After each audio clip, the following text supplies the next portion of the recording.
Vale. Bien. Bueno, pues sin más voy a pasar a presentar a Eduardo Gutiérrez, que es economista y diputado en la Asamblea de Madrid y también candidato para estas elecciones y portavoz de la Comisión de Presupuestos, Hacienda y Función Pública, para que nos explique la propuesta de Más Madrid en el área de economía. Eduardo, muchas gracias y bienvenido. Muchas gracias, Victoria, y muchas gracias a todos por estar en este proyecto ilusionante. Bueno, lo primero que nos encontramos cuando se convocan estas elecciones, que todos hemos dicho ya muchas veces son innecesarias y solamente le son útiles para cálculos al Partido Popular, cálculos muy cortitos y muy interesados de intentar absorber a ciudadanos y básicamente eso.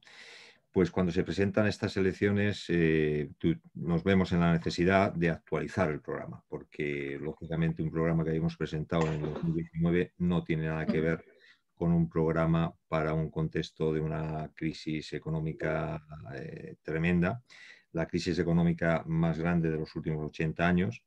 Y lo primero que hacemos es un diagnóstico, el diagnóstico de qué necesita la economía madrileña en este momento. Entonces, lo primero que constatamos es que efectivamente hay un agujero de actividad de un tamaño desconocido en la historia económica de esta comunidad, incluso del mundo occidental. En el caso concreto de esta comunidad, pues ha desaparecido aproximadamente el 11% de la actividad económica que había en el 2019. Es decir, el Producto Interior Bruto, que es el indicador que se utiliza para evaluar cuánta actividad económica hay en una situación como la actual. Y bueno, eso significa un agujero del 11% más o menos, depende de las estimaciones de qué institutos y qué cálculos. Aproximadamente un 11% ha desaparecido. Entonces nos encontramos con que además ha desaparecido muchísimos empleos, pues ha aumentado el paro hasta 441.000 personas y ha aumentado en torno a un 21% el paro.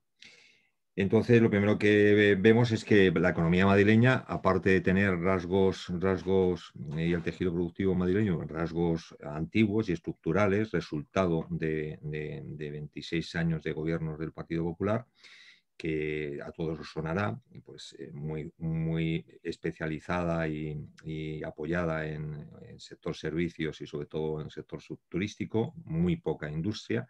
Pues sobre esos rasgos estructurales, lo que sobreviene es una crisis monstruosa y de repente nos encontramos con que la economía lo que necesita es pues una rehabilitación inmediata, una reanimación. De hecho, la economía madrileña está también en una UCI, en una unidad de cuidados intensivos, y lo que se necesita rápidamente es reanimarla.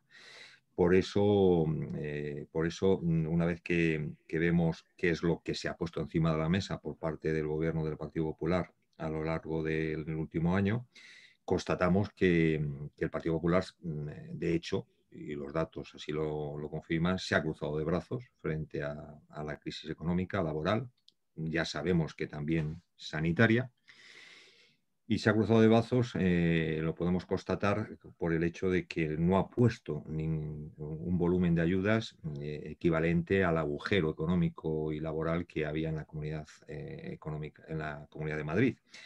Cuando vemos cómo han reaccionado otras comunidades autónomas, pues constatamos que desde comunidades como la del País Valenciano hasta la comunidad gallega y todas las demás han puesto encima de la mesa recursos económicos propios de los presupuestos autonómicos para llevar a cabo medidas de reanimación de los sectores laborales y económicos, pues bien gallegos, bien catalanes o bien andaluces, es decir, todas las comunidades autónomas. Sin embargo, la Comunidad de Madrid lo único que ha movilizado son unas cifras ridículas del orden de 313 millones en el conjunto del año. 313 millones que luego adicionalmente se han visto reforzados por los recursos que han venido de los famosos fondos COVID, pero estos son recursos que han llegado del Estado, y a la Comunidad de Madrid han llegado 3.450 millones adicionales a esos 313 que ha puesto la Comunidad de Madrid. Bueno, 313 millones sobre un presupuesto que tiene la comunidad de unos 22.000 millones, pues imaginaros que es prácticamente décimas.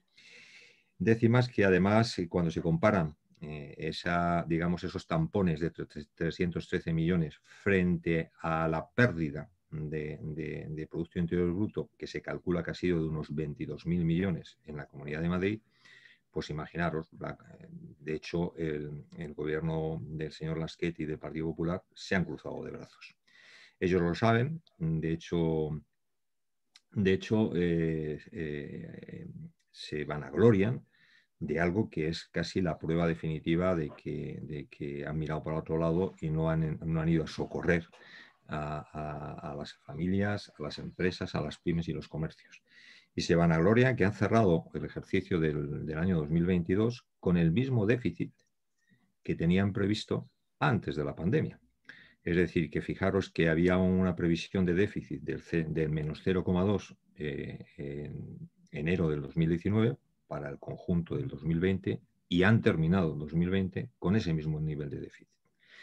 Lo cual pone de manifiesto que al contrario de lo que ha ocurrido con el conjunto de los estados europeos, Estados Unidos y en general todo el mundo occidental y por descontado las comunidades autónomas, que han incurrido en déficits adicionales para hacer acopio de recursos vía endeudamiento y trasladarlos a ayudas a las empresas, a las familias y sobre todo, por ejemplo, a complementos de renta para los trabajadores en ERTE, porque como sabéis, los trabajadores en ERTE, que han sido muchos, en la Comunidad de Madrid hay aproximadamente todavía 120.000 trabajadores que están en ERTE, pues han visto durante meses, muchos meses, reducido sus retribuciones al 70%. Imaginaros que gran parte del gran agujero de crisis está concentrado en el sector servicio, en el sector turismo, hostelería y cultura.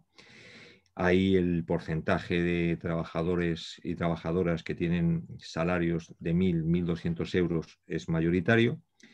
El 70% de eso, pues estamos hablando de que hay decenas, centenares de miles de personas en la Comunidad de Madrid que llevan viviendo con 700, 800 euros durante meses y meses. En otras comunidades autónomas, la comunidad ha puesto ayudas adicionales a esos trabajadores y les ha dado complementos adicionales a lo que cobraban como ERTE. En la Comunidad de Madrid no ha ocurrido, como os digo, y tampoco ha ocurrido en términos de ayudas financieras, porque las ayudas financieras que la Comunidad de Madrid ha puesto encima de la mesa deben ser como aproximadamente la tercera parte de las que ha puesto, por ejemplo, Galicia, que ha movilizado del orden de unos 600 millones en avales y préstamos a través de empresas de garantía recíproca gallegas, cosa que en Madrid se ha canalizado todo a través de Aval Madrid y se da la paradoja de que el total de operaciones de Aval Madrid a finales del 2020 era menor que a finales de 2019. Es decir, que ni mucho menos ha aumentado la actividad de Aval Madrid a la hora de atender a las empresas que tenían dificultades para llegar a hacer frente a sus pagos, ¿no? Bueno, en todo con este panorama es con el que nos hemos encontrado a la hora de actualizar el programa y lo primero que hemos constatado es que lo que tenemos que hacer es sacar a la economía madrileña inmediatamente de la depresión que tenía y meterle una terapia, unas políticas de cuidados intensivos de reanimación de la economía madrileña. Y por eso hemos planteado un plan de emergencia que finalmente lo hemos titulado Plan de Reanimación. Y en este plan de reanimación, pues son aproximadamente 12 líneas de intervención para los primeros 100 días de gobierno. Creemos que no podemos dejar esperar que la economía evolucione tendencialmente como hacen los neoliberales y hacen los que creen en esa cosa que le llaman mano invisible. Es decir, ahora mismo la iniciativa privada está desplomada, las expectativas están muy desplomadas y es el Estado, es la administración la que tiene que correr con todos los sacrificios y en la que tiene que inyectar renta y transferencia al conjunto de la economía. Entonces, planteamos un plan de reanimación en donde las dos primeras medidas es el refuerzo inmediato de las plantillas de sanitarios, con 2.000 sanitarios. Se da la paradoja de que desde la oferta pública de empleo del año 2017, donde se ofrecieron a concurso oposición 7.000 plazas de sanitarios, ya están todas las pruebas superadas y al día de hoy todavía no se han incorporado en la Comunidad de Madrid ninguno. Con lo cual, la incorporación de 2.000 sanitarios sería simplemente una incorporación administrativa inmediata de personal que ya ha superado esas pruebas. También de 1.300 profesores. También estamos hablando, estoy insistiendo que este es el plan de reanimación para los primeros 100 días, ¿no? Porque es importante acudir en ayuda con medidas intensivas e inmediatas, ¿no? Y luego, adicionalmente, poner en marcha ayudas, esas ayudas que nos han puesto por parte del Gobierno del Partido Popular, como son las ayudas a los trabajadores en ERTES, con complementos económicos de 200 euros durante 6 meses a todos los trabajadores que han estado en ERTE durante 6 meses, y luego ayudas también, lógicamente, para el tema de familias con problemas de atención de sus necesidades básicas. Sabéis, aquí está con nosotros Esther Gómez, el Ayuntamiento de Madrid no ha sido capaz de movilizar ni siquiera el 11% del objetivo que había de facilitar tarjetas familia o tarjetas de alimentación, y lógicamente queremos intervenir inmediatamente con eso. Y luego también líneas de ayudas para comercio, para pymes, para autónomos, y de ayuda, de subvención, de transferencia de renta sin más e inmediata. Es decir, que en este caso, por hacer un símil sanitario, la economía madrileña está en una UCI, en cuidados intensivos, y es necesario reanimar al enfermo. Y por eso la utilización de transferencias de renta, transferencias en este caso de sangre económica monetaria, directamente e inmediatamente en los primeros 100 días. También planteamos la apertura de líneas inmediatas también de financiación, de préstamos y garantías y avales, con moratorias por un valor de unos 450 millones. Y bueno, todas estas medidas de los primeros 100 días aproximadamente sumarían unos 2.400 millones de euros. Adicionalmente a este plan de rehabilitación, hemos puesto encima de la mesa las líneas que llevamos en el programa 2019 para modernizar y reestructurar la economía sectorial e industrial madrileña, aprovechando además la nueva estrategia de la Unión Europea de transformación ecológica, inclusiva y digital. Y aparte de otras líneas de actividad y de medidas en el sector de comercio, en la economía social y cooperativa, en formación profesional, porque planteamos medidas que son revulsivos en cada una de estas políticas, porque puede resultar como un comodín continuo que digamos que es que las políticas del Partido Popular es que no han existido. Pues es que en realidad el Partido Popular se cruzaba de brazos y esperaba que la iniciativa privada y el mercado libre, con una especie de creencias mágicas en que la actividad surge sin más, ha dejado abandonados pues tanto la economía social como la formación profesional, como por ejemplo los polígonos industriales. En realidad no se ha hecho nada con los polígonos industriales, ni se ha modernizado, ni actualizado, ni demás. Y en el tema comercio pues ocurre lo mismo, es decir, las políticas de apoyo y fomento de una racionalización de espacios y a nivel de comercio pues tampoco ha habido iniciativas relevantes, ¿no? Y llevamos también medidas en otras líneas, pero también ponemos en marcha 4 proyectos en el área de economía. Fijaros que también el área de economía, como casi todo, está imbricado con multitud de aspectos, sean de movilidad, sea de transporte, sea de sanidad, sea de I+D, ¿no? Y, por ejemplo, pues es realmente muy, muy potente también todo el proyecto, todo el programa que llevamos en I+D, donde se plantea la creación de una agencia una agencia que coordine todos los esfuerzos y a todos los institutos de investigación de la Comunidad de Madrid, porque en realidad la Comunidad de Madrid está muy por debajo en esfuerzos en I+D, y además cada instituto o cada centro de investigación es un reino de taifas y surge y se mueve en función de intereses clientelares diferentes, ¿no?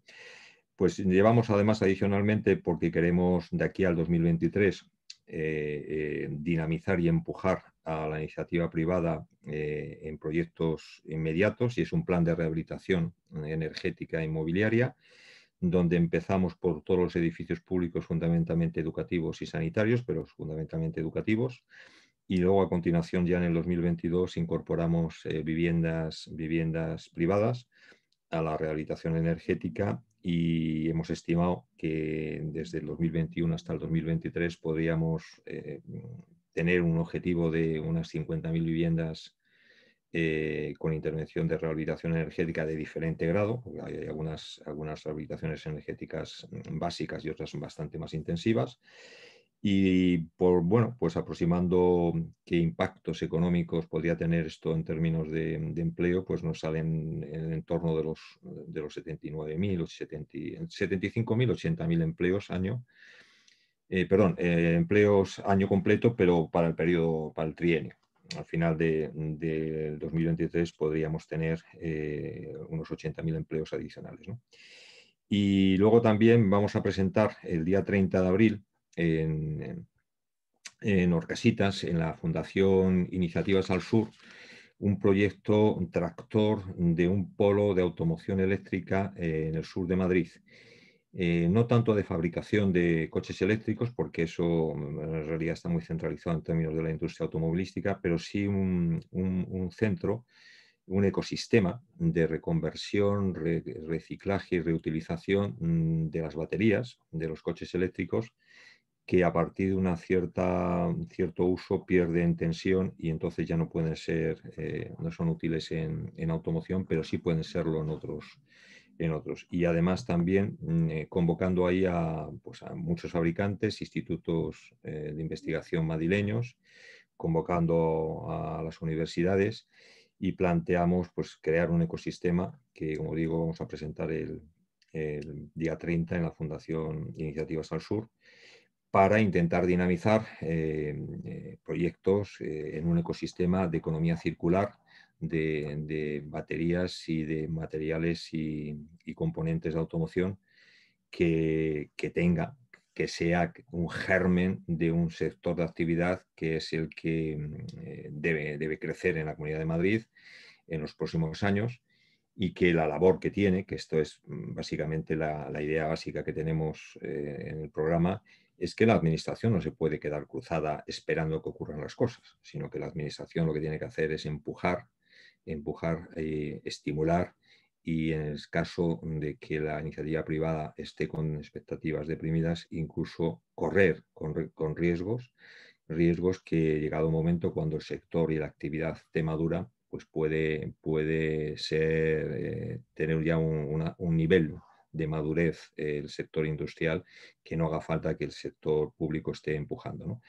Pero los nuevos sectores emergentes, tanto en términos de digitalización, economía circular, reconversión industrial, energética y demás, el sector público tiene que tener un protagonismo desbrozando incertidumbres, reduciendo riesgos a la iniciativa privada. Y esto es un rasgo absolutamente diferencial respecto de las políticas que el Partido Popular, Ciudadanos o Vox plantean de qué es lo que tiene que hacer el sector público, la administración autonómica o un gobierno autonómico, y es esperar que la iniciativa privada descubra los nichos de actividad y de empleo. Lo cierto es que en estos momentos, y nunca ha ocurrido así, pero en estos momentos el sector público más que nunca tiene que ser la avanzadilla de todo este tipo de sectores, que lógicamente alcanzarían a sectores de industria biosanitaria, de la que Padilla, Javier sabe bastante más que yo. Adicionalmente, llevamos también un plan de inversiones regionales para intentar recuperar un horizonte de planificación territorial que tenga como objetivo el reequilibrio territorial de los municipios de la Comunidad de Madrid. Hasta ahora los planes de inversiones regionales eran prácticamente concesiones que se hacían desde la Dirección General de Administración Territorial, gobernada siempre por el Partido Popular, en donde cada alcalde tenía que ir allí a mendigar financiación, bien para un colegio, bien para un centro de salud o bien para un centro de atención de tercera edad.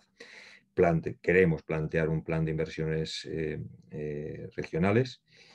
Y como os digo, hay bastantes más medidas ya más pormenorizadas en términos de comercio, de consumo también llevamos. Queremos reconocer formalmente los grupos colectivos de consumo. Y en términos de economía social, digamos que somos probablemente los más ambiciosos de todos los grupos políticos.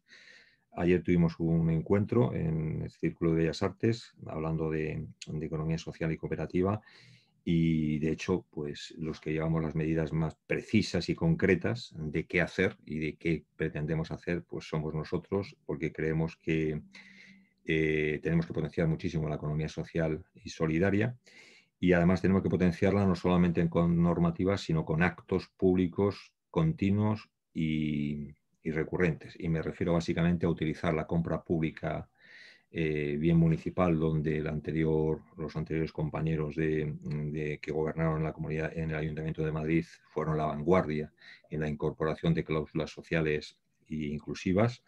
Pues queremos incorporar a la compra pública de la Comunidad de Madrid, que es inmensa. Imaginaros que puede haber compras por valor de 5 o 6 mil millones al año en una comunidad como la de Madrid, incorporar cláusulas y reservas de contratos para la economía social y cooperativa. Y bueno, en términos generales, yo creo que esta serían los rasgos básicos del programa de economía. Hay muchos aspectos que los hemos trabajado también, por ejemplo, todo el tema de I+D, pues los hemos trabajado con ellos a la par. Otra cosa es que cuando hacemos un programa, pues tenemos que hacerlo, como dicen algunos, la realidad es un huevo, y luego cuando hacemos un programa hacemos hilo de huevo. Pero en realidad todo está imbricado. Y además creo que no solamente está imbricado desde el punto de vista analítico, sino yo creo que está imbricado desde el punto de vista analítico porque nosotros somos muy partidarios en el área de economía de hablar más que de mercados, de ecosistemas. Ecosistemas económicos, sociales, sanitarios, de tal manera que hay simbiosis entre muchos aspectos, y eso permite tener una concepción más dinámica y más rica de la realidad. Los mercados en realidad son una construcción intelectual, y a la verdad la vida socioeconómica se imbrica en un continuo, y lo sabe muy bien Javier Padilla. Y entonces esta dicotomía entre salud y economía pues es realmente una dicotomía falsa, y es un intento de cortarle una realidad que no se puede cortar tal como pretenden los neoliberales. Y he dicho neoliberales 3 o 4 veces, y yo lo tengo prohibido, porque me parece que utilizar ese tipo de... Eduardo, no sé si me escuchas. Sí, ahora sí. Ah, vale, vale. No, Ya que me no te quería cortar, pero para no comernos mucho tiempo de los demás ponentes. Ya os dejo. Luego habrá tiempo en el debate con las Bien. preguntas para más detalle. Y Así muchas que gracias bueno, por la paciencia. no sé si, o sea, si quieres terminar, vaya, No, tampoco. me vale con eso. He acabado renegando de los neoliberales. Ah, vale, vale. Vale, bueno, pues muy bien, muchas gracias. La verdad es que es un gusto escuchar propuestas concretas cuando estamos rodeados muchas veces pues de humo, de ruido, y ver claramente un proyecto. Y nada, como hacen en la televisión, ¿no? Que van hilando uno con otro. A mí me lo has dejado como muy a huevo, y nunca mejor dicho con tu ejemplo, hablando de ecosistemas y de simbiosis. Pues para presentaros la siguiente ponente, que es Esther Gómez, que es concejala en el distrito de Moncloa-Aravaca, y ya fue concejala también con Manuela Carmena, y lleva el área de medio ambiente en el grupo municipal de la ciudad de Madrid, de Más Madrid. Y nos va a comentar sobre la propuesta de Más Madrid para medio ambiente. Gracias, Esther. Muchas gracias, Victoria. Bueno, primero agradeceros a todos y a todas que os hayáis conectado a escucharnos, ¿no? A esta charla que pretendemos no coger demasiado tiempo para que luego también, si te queréis preguntar, pueda ser también hasta en cierto modo participativa también y que haya un feedback con vosotros, ¿no?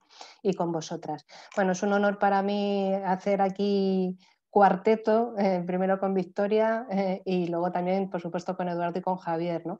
Y como decía Eduardo, hay muchísimas cosas en el programa de Más Madrid, ya lo habéis recibido porque ya se ha ido pasando estos días, pero si hace falta lo volvamos a poner en el chat y yo sí os remitiría ahí porque es imposible en 15 minutos poder desglosar todo lo que incluye el programa con respecto a medio ambiente y movilidad, ¿no? Pero sí me gustaría hacer hincapié en las 3 o 4 cosas principales, a mi juicio, que el programa recoge, ¿no? Y para ello yo creo que es importante hablar de cuáles son los problemas que en las grandes ciudades estamos viviendo, ¿no? Y como decía Victoria, me lo ha dejado a huevo porque ella termina hablando de humo y ruido, que son las cosas fundamentales que estamos padeciendo en las grandes ciudades.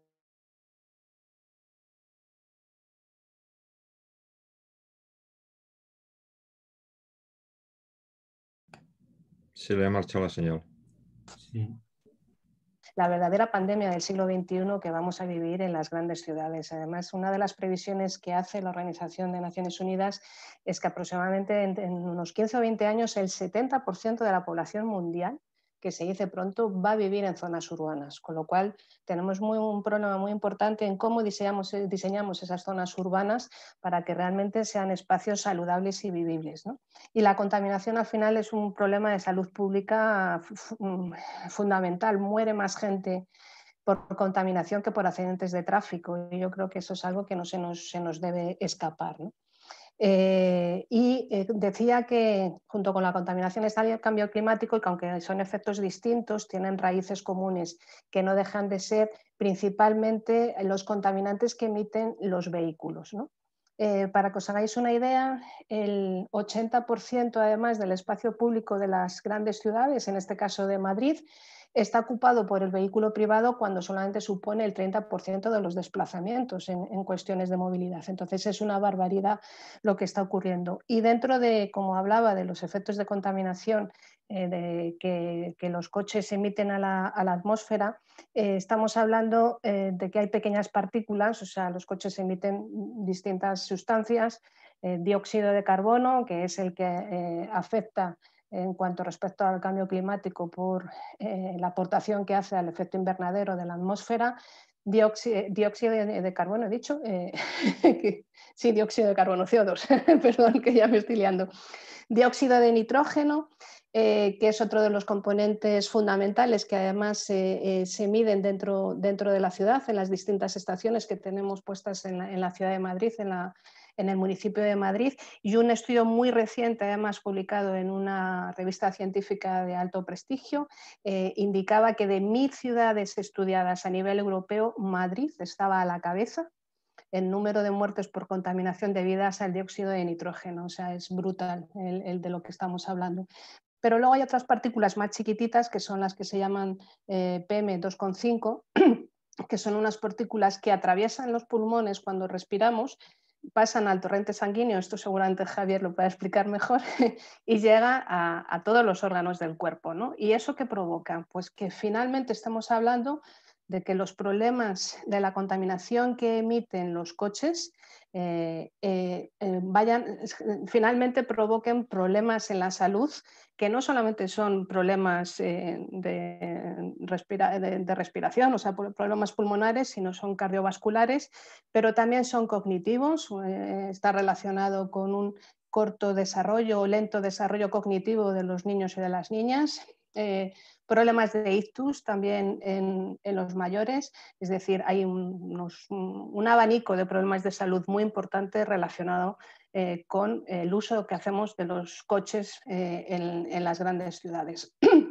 Luego parece que es evidente que una de las cosas que tenemos que principalmente hacer es intervenir sobre ese número de vehículos que tenemos en las ciudades y hacer modelos de ciudades que realmente la movilidad sea una movilidad sostenible y que ponga en el centro de la vida a las personas, ¿no? Y que no esté, por lo tanto, diseñada una ciudad pensado en el vehículo privado, sino en la gente, ¿no? Por eso a nosotros nos gusta hablar de la ciudad de los 15 minutos, que no es algo que nos hayamos inventado nosotros, que además es una propuesta que viene y que ya se experimenta y se está trabajando en París o también en Valencia o en Bilbao, es decir, ciudades españolas también que están trabajando, que ¿qué viene a significar?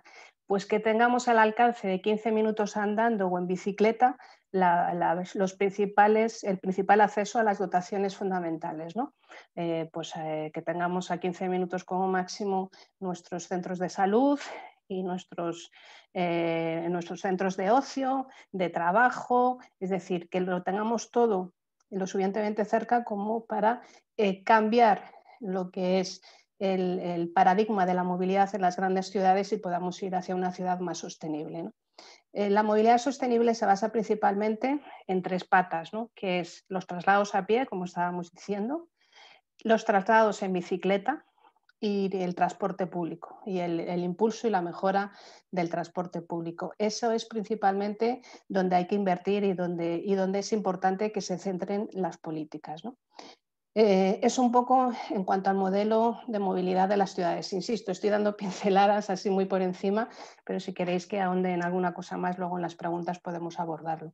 Pero con respecto al cambio climático, también es muy importante que pensemos en ciudades verdes, en ciudades en las que el problema de la temperatura no lleve asociado finalmente problemas de salud como está pasando actualmente. Y es que hay otro estudio de la Universidad Politécnica de Madrid, de allá por 2017, en el que estudió 20 puntos distintos de toda la ciudad de Madrid y observó cómo podía llegar a haber una diferencia de temperatura de hasta 8 grados entre distintos puntos. Eso es una barbaridad. En la misma ciudad una diferencia de 8 grados, ¿no?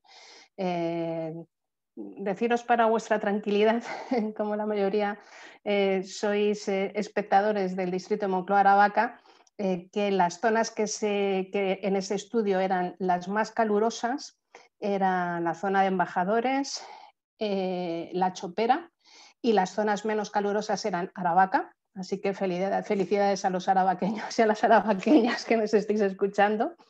Los Cármenes y la otra ahora no me acuerdo, la tengo por aquí apuntada, ¿no?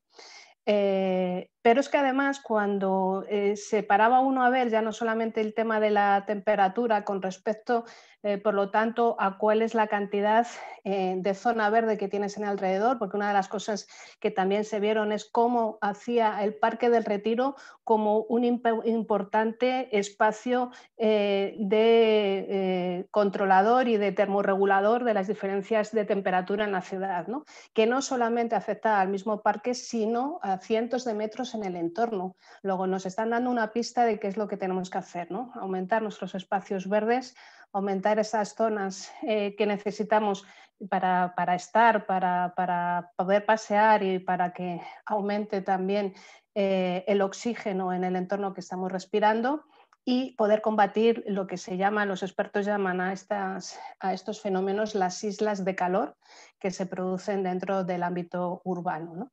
Entonces, más allá de la falta de zonas verdes, como os decía, si ya encima le añades al estudio el ver aquellos hogares madrileños que sufren una situación de pobreza energética, se veía más claramente pues que la diferencia que había entre las zonas socioeconómicamente más castigadas y las que no, ¿no? De manera que quien ya se llevaba la palma en cuanto a más calor eran 2 barrios de Vallecas, San Diego y Numancia, y un barrio del distrito de Usera, Almendrales, ¿no? ¿Por qué? Pues porque los habitantes en esas zonas vivían en casas en las que no estaban adecuadas, no tenían buena climatización, no tenían buen aislamiento y por lo tanto eran casas que en invierno sufren mucho frío y en verano sufren mucho calor. Es decir, volvemos a relacionar evidentemente la situación socioeconómica con también los efectos que tiene sobre la salud. No es lo mismo vivir en una zona de la ciudad que en otra. En ese sentido, en el programa, como decía Eduardo, se meten medidas para incentivar la inversión en el cambio energético en las viviendas y sobre todo pues, impulsado hacia lo que es la energía solar, utilizar más placas solares para poder tener una energía más limpia y sobre todo también para poder atender y poder poner mejores ventanas que cierren, mejores puertas, mejor aislamiento térmico, al fin y al cabo, frente a la situación que se está viviendo. Más cosas que recoge el programa es las 4 o 5 medidas, como os decía, que yo me quedo con ellas porque creo que a lo mejor son las más interesantes. Interesante es todo el programa, entendedme, ¿no? Pero las que pueden definir o resumir más cuál es la línea en la que estamos trabajando, ¿no? Planteamos elaborar un plan A regional de lucha contra el cambio climático y la contaminación. Se llama Plan A, un poco cogiendo el ejemplo de lo que hicimos en la anterior legislatura del Plan A de calidad del aire de la ciudad de Madrid, y decimos que hay Plan A porque frente al cambio climático no hay un plan B, o sea, o actuamos ya o si no vamos a tener un problema muy grave, ¿no? Entonces, en ese plan A lo que se pretende es, por ejemplo, extender la creación e implantación de zonas de bajas emisiones a los municipios de más de 50.000 habitantes, como ha sido el caso, digamos, extender el ejemplo de lo que ha supuesto Madrid Central en la ciudad de Madrid, que ha conseguido bajar los índices de contaminación en la propia zona de aplicación de hasta un 20%, pero en toda la ciudad de un 10%, pues eso extenderlo, como os digo, a los municipios de más de 50.000 habitantes. Perdonad que me ahogo. Ayudas, como decía, a la rehabilitación energética de los edificios, etcétera, ¿no? Eso en cuanto a movilidad y, por supuesto, impulso el del transporte público. Con el tema del metro hace falta un plan de contratación, un plan de compra de trenes en el metro, y hace falta, por ejemplo, pues también en el tema del transporte público, impulsar también una red de conexión rápida de autobuses express entre municipios, autobuses lanzadera y sobre todo desarrollar, como os decía, ese plan ciclista regional, esa red ciclista regional que permita avanzar realmente en la utilización de la bicicleta como un elemento más de movilidad y de traslado entre puntos, no solamente recreativa, que desde luego es sostenible y no contaminante, ¿no? Eso más en cuanto a movilidad. Hay otra parte importante dentro del programa, que es todo el tema de qué hacemos con los residuos, hacia dónde queremos trabajar, cuál es el futuro que enfrentamos, y desde luego es trabajar hacia una economía circular. No podemos seguir generando el nivel de residuos que se generan porque es limitada la capacidad que tenemos de gestionarlos y de poder tratarlos. Entonces tenemos que ir a una economía basada en el reciclaje, basada en la reutilización y sobre todo en la no generación de residuos. El horizonte óptimo sería residuos cero, ¿no? Creemos que es importante que también se revise la estrategia de residuos que tiene la Comunidad de Madrid para que realmente ayude a los municipios a su implantación, porque ahora mismo es letra, pero no se concreta prácticamente nada y no sirve para mucho. Impulsar también y ayudar a los municipios a la recogida selectiva, etcétera. Es decir, no nos olvidemos que los residuos son parte también fundamental de lo que tiene que ser un desarrollo más verde de nuestras ciudades. Con respecto, como os decía, a la creación de zonas verdes que puedan combatir las islas de calor que se generan en el ámbito urbano, pues evidentemente apostamos por seguir generando corredores ecológicos y por seguir generando también un anillo que cierre toda la región de Madrid, un anillo verde, y por seguir ampliando y quitándole espacio al vehículo privado, que como os decía es el principal contaminante, para poder poco a poco ir equilibrando esa situación de islas de calor de la ciudad, pero también ir combatiendo la contaminación e ir mejorando la calidad del aire y que eso se vaya traduciendo en salud. Los entornos escolares, hay que intervenir también en los entornos escolares para que, perdonar que me haya puesto yo misma la alarma para que me avisara, para intentar no extenderme, ya voy acabando. Importante también intervenir en los entornos escolares porque principalmente quienes más sufren todos los problemas de salud relacionados con la contaminación y con el cambio climático son los sectores más vulnerables, que son las personas mayores, los niños y las personas enfermas, pero sobre todo los niños y las niñas, porque en los periodos más pequeños es cuando se está desarrollando el cerebro, cuando se está desarrollando el cuerpo y muchos de los órganos y por tanto la contaminación tiene un impacto muchísimo más brutal sobre los pequeños y les afecta más que a lo mejor a personas adultas por esa fase, como os digo, de desarrollo en el que se encuentran. No me quiero enrollar más, hay muchísimas medidas. He querido resumir un poco y sobre todo plantearos cuáles son las líneas principales de trabajo y de actuación, de lucha contra la contaminación, de cambio de modelo de movilidad y también de generación de zonas verdes y de corredores para combatir las islas de calor. Y en cualquier caso, pues estoy a vuestra disposición hoy y el resto de los días que me tenéis más cerca para poder tirar de mí cuando necesitéis. Muchas gracias.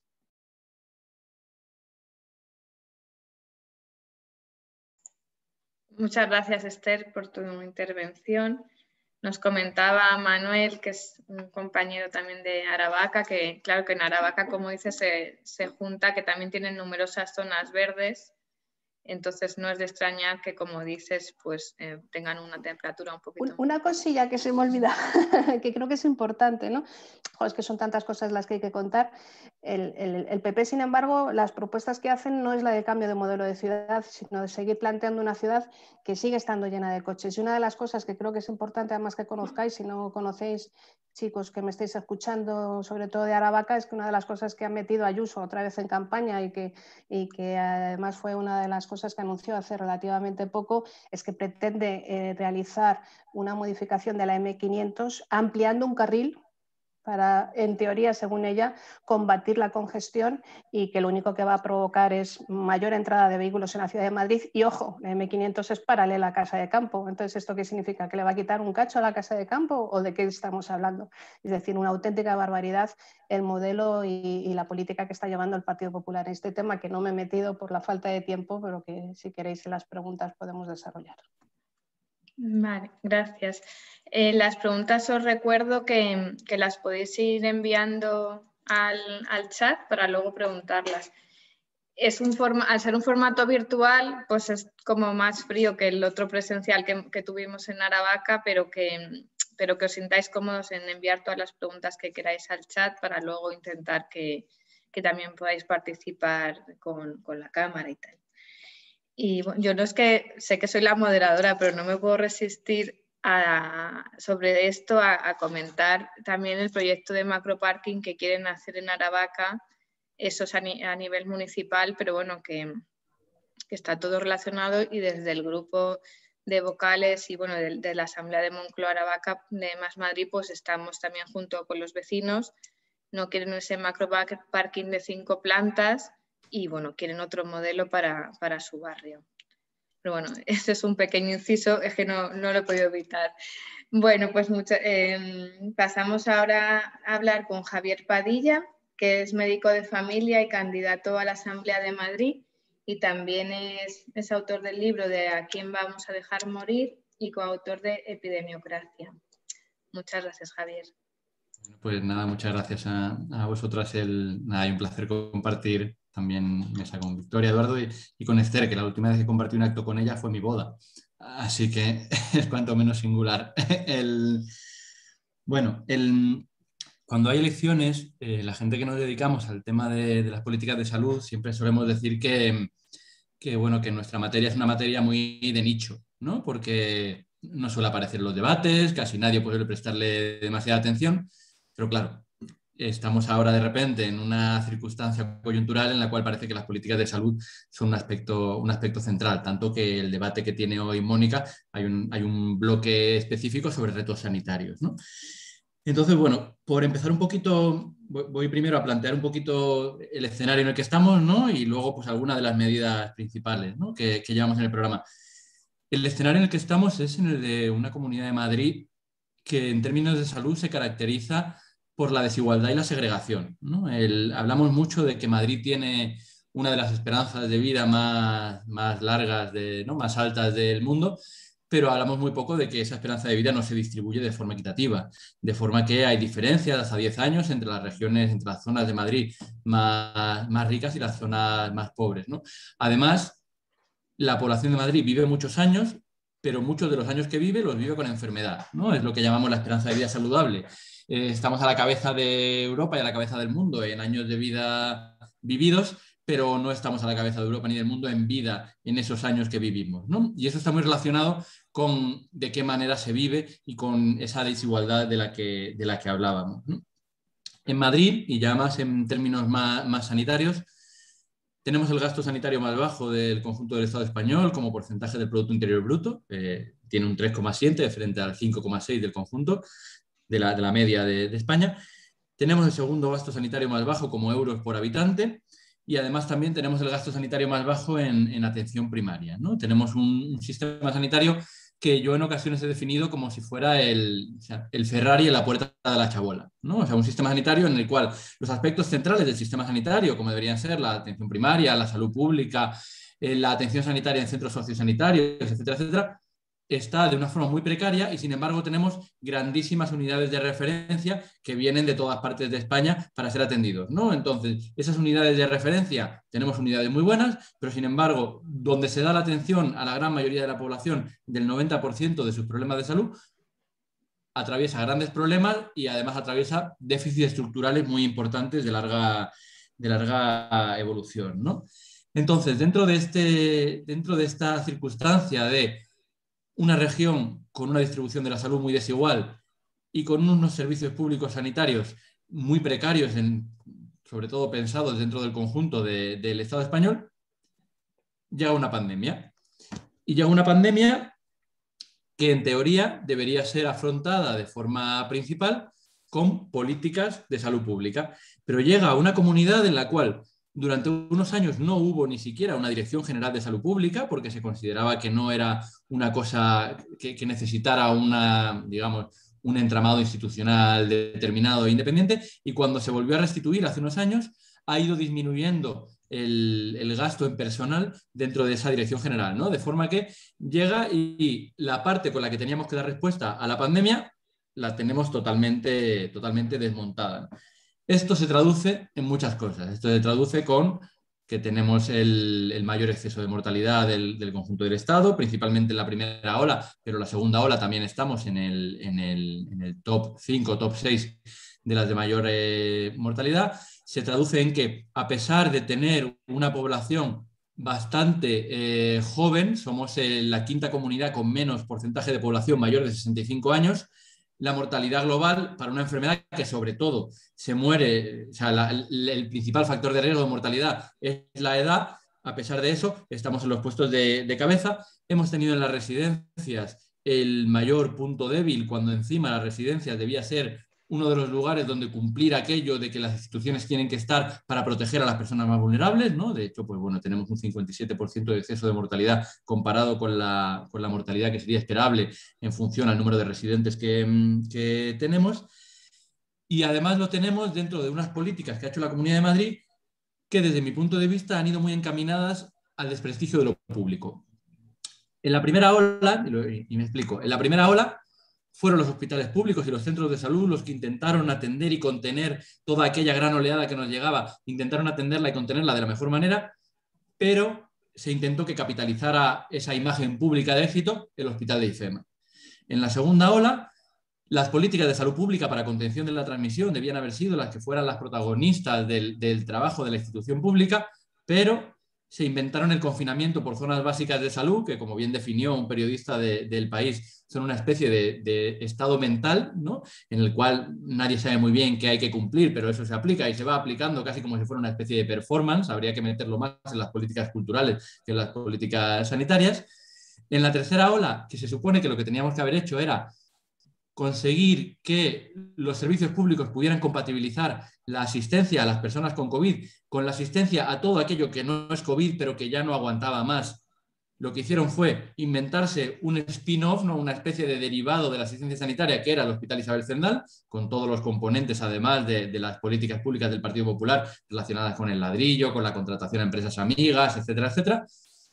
Y ahora que lo que importaba era la vacunación y que teníamos los mejores vacunódromos del mundo, que son los centros de salud, porque tenemos que recordar que la Comunidad de Madrid no es Wisconsin. La Comunidad de Madrid tiene una red de recursos públicos que son los centros de salud, los centros educativos, los polideportivos de barrio, que deberían servir para hacer una política de vacunación de cercanía, de proximidad, guiada por profesionales que te conozcan, que pueden decirte, por un lado, cuándo te vas a vacunar, por otro lado, resolver todas tus dudas y, sobre todo, saber que van a estar ahí cuando algo pase, si tienes alguna duda posteriormente. Pues no, se inventan los vacunódromos a lo grande, como el Wanda Metropolitano, como el Withing, que pueden tener sentido en aquellos lugares en los cuales la atención primaria o los centros educativos no tengan la capacidad de vertebrar esa red que son los barrios y los distritos de la comunidad, ¿no?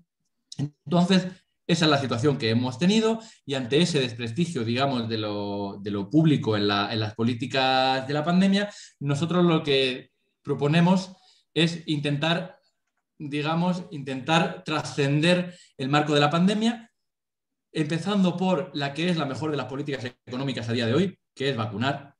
O sea, vacunar de proximidad, vacunar rápido, vacunar con garantías, es la mejor política económica, es la mejor política medioambiental, la mejor política de todo lo que podemos hacer, porque es sobre todo esa especie de puerta de entrada a unas políticas posteriores que podamos pensar entre todos y todas, de forma que eso sería como nuestro primer check, ¿no? O sea, hacemos eso y a partir de ahí por dónde empezamos, ¿no?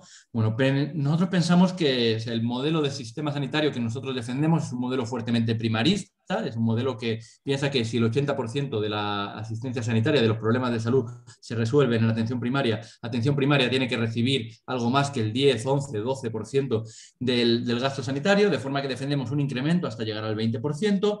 Defendemos ampliar la cartera de servicio y los roles profesionales, porque a día de hoy seguimos teniendo una atención primaria muy basada en lo que fue la reforma de la atención primaria de los años 80, 90, en la cual casi todo sigue pasando de forma muy importante por los médicos y médicas y también por los enfermeros y enfermeras, pero existe un gran número de profesionales en lo que ahora se denominan unidades de apoyo que deberían ser centrales. Estamos hablando de fisioterapia, estamos hablando de toda la atención relacionada con las matronas, pero estamos hablando también de la incorporación de nuevos roles profesionales, como pueden ser los podólogos, como pueden ser dietistas nutricionistas, como puede ser la terapia ocupacional, muy encaminados a también intentar que la gente no tenga que acudir a eso que se denomina el gasto de bolsillo para poder atender una parte de sus necesidades en salud, ¿no?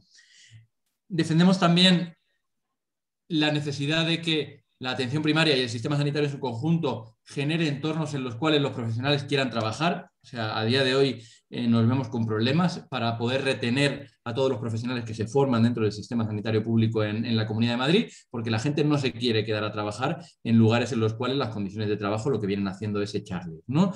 De forma que sí que hablamos de una disminución de la temporalidad al 10% en 2-3 años. Y sobre todo dentro de esa idea de intentar generar entornos cuidadores para los profesionales, ¿no? Y en concreto en la atención primaria nos guiamos por un aspecto fundamental, y es: queremos una atención primaria que la gente quiera trabajar y una atención primaria en la que la gente quiera ser atendida. Por eso nos ponemos un objetivo fundamental, que es el de que las consultas presenciales que haya sean de al menos 12 minutos, ¿no? Que esos 12 minutos sean nuestro objetivo a perseguir, y para ello hablamos de incrementar en 800 el número de médicos de familia, en 175 el número de pediatras y en 900 el número de enfermeras, que básicamente lo que supone es convertir la atención primaria que tenemos ahora en la atención primaria que estructuralmente tenga capacidad para dar atención a la población, moviéndonos en ratios similares a las de la población, a las del resto del conjunto del Estado español, ¿no? Otro de los puntos que vertebra nuestro programa de salud es el relacionado con salud mental, ¿no? Bueno, creo que aquí el trabajo que se hizo a nivel del Congreso fue muy encomiable, con la capacidad de una cosa que verdaderamente suponía un bulle-bulle dentro de la población, ¿no? El saber que bueno, pues que después de todo lo que nos está pasando existe un sentimiento colectivo de malestar que hay que vehiculizar y que las instituciones no pueden dar la espalda, ¿no? a ese sentimiento colectivo de malestar, que podemos llamarlo malestar, que podemos llamarlo tristeza, que podemos llamarlo simplemente desesperanza porque no tenemos capacidad para proyectar el futuro más allá, que es también una característica muy clara del capitalismo tardío, pero que ahora con la pandemia digamos que nos ha atravesado los cuerpos y las vidas de forma mucho más clara. Eso tiene que tener una respuesta en términos de políticas públicas, ¿no? Por eso nosotros proponemos un plan de choque de salud mental que no solamente incremente el número de trabajadores en términos de psicólogas, psiquiatras, trabajadoras sociales, enfermeras de salud mental, sino que lo haga de la misma manera que en atención primaria nos ponemos los 12 minutos por consulta como objetivo, y en salud mental nos ponemos los 10 días de lista de espera para primera consulta como objetivo, ¿no? El intentar identificar objetivos tangibles que a la población le puedan interpelar de forma directa como forma de hacer política, ¿no? O sea, esa política de por lo que de verdad importa, pues intentar darle carne, digamos, ¿no? Tercero de los aspectos fundamentales sería todo lo relacionado con la coordinación de los centros sociosanitarios, ¿no? Una parte importante de la explosión de mortalidad que hubo en los centros sanitarios en la primera ola estuvo muy ligada al desconocimiento que hubo. Una parte estuvo ligada a que las estructuras que había dentro de los centros sociosanitarios eran estructuras que estaban caracterizadas por un alto número de residentes para un número muy bajo de profesionales, y esto no podemos negar que está relacionado con las fórmulas de gestión que se manejan en el ámbito de los centros sociosanitarios, fórmulas de gestión privatizadas, en las cuales además las empresas que los gestionan en muchas ocasiones son empresas que lo mismo gestionan un centro sociosanitario, que pueden estar gestionando cualquier otra cosa dentro del marco de los servicios, ¿no? Que en muchas ocasiones no son, por un lado, especializadas y, por otro lado, no tienen políticas centradas en el residente desde el punto de vista de la contratación de profesionales, ¿no? Entonces, está claro que hay que sanitarizarlas, y aquí no escojo la palabra sanitarizar de forma aleatoria, sino que la escojo de forma muy concreta, porque no creo que el objetivo sea medicalizarlas. Los centros sociosanitarios necesitan principalmente cuidados, y los cuidados los profesionaliza la profesión enfermera y las técnicas de cuidado, las TCAEs, ¿no? Y por eso no podemos poner en el centro los médicos, cuando realmente quienes tienen que estar en el centro son las profesionales de los cuidados, que tienen que tener además ese reconocimiento en su papel principal en los cuidados dentro de los centros sociosanitarios, ¿no? Entonces, bueno, hay otras políticas, hay otras medidas. El programa de salud es probablemente excesivamente extenso, pero bueno, digamos que nos justificamos también diciendo que, bueno, que es un programa para gobernar la Consejería de Sanidad el día después del 7M, ¿no? Del 4M, ¿no? Pero sí quería hacer una anotación más. Creo que en términos generales, y yo he estado en el grupillo de coordinación de programa, en términos generales el programa que lleva Más Madrid es un programa muy encaminado hacia la vida buena, ¿no? O sea, es un programa que creo que es una cosa que sí que caracteriza a los programas verdes de del conjunto de Europa, probablemente del conjunto del mundo, ¿no? Un programa que piensa que la libertad tiene sentido para mejorar nuestras vidas, ¿no? Y esa libertad la enarbolamos desde ese punto de vista, ¿no? Entonces, eso lo que hace ver es que la salud está presente en muchos de los puntos de los cuales, de la oferta programática de los diferentes bloques, ¿no? La salud está muy presente en todo el bloque verde que ha comentado anteriormente Esther, pero la salud también está muy presente cuando hablamos de urbanismo, la salud está muy presente también al hablar de vivienda, porque la vivienda es uno de los determinantes fundamentales de salud, y principalmente dentro de un marco en el cual se nos pedía que para tener salud nos metiéramos en nuestras viviendas, sin hablar de que nuestras viviendas en muchas ocasiones eran lo más alejado a la salud de lo que podíamos hablar, ¿no? Entonces, la salud va a vertebrar todo ese programa, porque el programa que tenemos es un programa que está muy relacionado con poder vivir vidas que merezcan la pena ser vividas. Y por eso no se confina solamente, nunca mejor dicho el término, al marco de lo sanitario, sino que lo trasciende y, digamos, lo rebosa y llega a muchos otros lugares, ¿no? Así que, bueno, creo que esto también, digamos, ataca muy de lleno lo que comentaba antes Eduardo de la dicotomía salud-economía, ¿no? Nosotros no hablamos de una dicotomía salud-economía, nosotros queremos una economía que promueva la salud, ¿no? Y entonces, dentro del marco en el que estamos actualmente, necesitamos sociedades sanas para poder tener economías sanas. Pero es que además esas economías sanas que queremos no son economías basadas en modelos productivos que lo que nos vayan a hacer sea enfermar más, sino que necesitamos economías sanas que promuevan a su vez modelos sanos de vivir, ¿no? Así que, bueno, pues nada más por mi parte. Pues muchas gracias, Javier. Vamos fenomenal de tiempo. A ver. Vale, entonces, como vamos también de tiempo, lo que voy a intentar es que os pregunten directamente a vosotros, las personas que han ido escribiendo por el chat. Si os surgen más preguntas, podéis sobre la marcha ir poniéndolas por el chat, y si da tiempo, pues también os doy paso para poderlas ir preguntando. Entonces, voy a buscar a Manuel, que es el primero que ha preguntado. Y le pongo aquí. Simplemente aclarar una cosa que creo que es importante para que luego no haya problemas. La última vez que coincidimos Javier y yo fue en su boda, pero no porque yo me estuviera casando con él y él conmigo. Yo creo que fue la última boda que oficiaste. Sí, correcto, correcto. Tuve el honor de que la última boda que oficié en la legislatura anterior fue a Javier. Qué bien. Muy bien. Pues Manuel, estás ya para preguntar. Tienes que...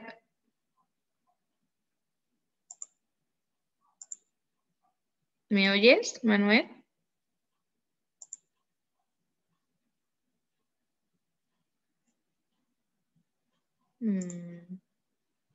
Hola. Hola, sí. ¿Me oyes ahora? Sí, te oímos todos. Sí, una pregunta que había hecho prácticamente al principio para el primer ponente es ¿qué deuda en este momento tenemos acumulada en la comunidad después de las macroobras que se hicieron ya históricas con Gallardón y que supongo que se están pagando los hospitales con la señora Aguirre y las obras que se han ido haciendo? Me imagino que eso será un lastre para ir avanzando en esta situación, ¿verdad? Victoria, ¿cómo hacemos? Pues vamos, la preguntó para Eduardo, pero bueno, contestar en función de lo que veáis. ¿Contesto? Sí, claro. Sí. Manuel, ¿verdad? Sí, Manuel. Sí. Vamos a ver, la deuda, el monto total de deuda, pues quiero recordar que está en torno a unos 34.000 millones en la Comunidad de Madrid. Ahora, las cifras absolutas no son relevantes. Es como si a ti, por ejemplo, te dicen que tienes una deuda de 100.000 euros, pero tienes un patrimonio de 200 millones. 100.000 euros sobre 200 millones en realidad es muy poco. Por lo tanto, hay que contextualizar las cifras absolutas, contextualizarlas en el tamaño económica de la reforma del mundo. Entonces, el monto total de deuda pública de la Comunidad de Madrid está en torno a un 15,2% del Producto Interior Bruto. Es decir, del total de actividad que cada año se genera, pues la deuda, que es lo que se debe, que normalmente tiene un periodo de pago de aproximadamente 7 años, hay que pagarlo a lo largo de los próximos 7 años, porque hay diferentes títulos con diferentes vencimientos. Eso es muy poco, eso es realmente poquísimo, porque, por ejemplo, para que te hagas una idea, Galicia tiene un ratio de deuda sobre su Producto Interior Bruto, sobre la riqueza regional anual, del 18%.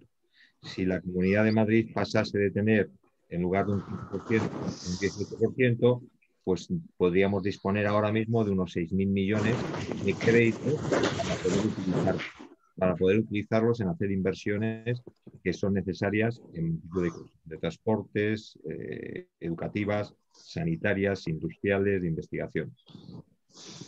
¿Qué ocurre, sin embargo, con lo que tú apuntabas? Pues lo que ocurre es que llevamos 26 años de gobiernos del Partido Popular y siguen apareciendo de forma sorprendente.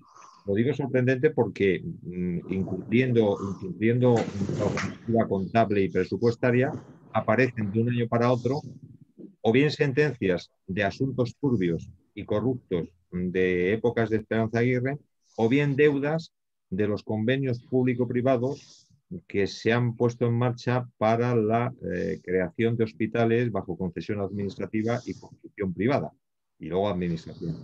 Por ejemplo, el año pasado han aparecido 768 millones de deudas con concesionarios privados de hospitales en régimen de concesión administrativa.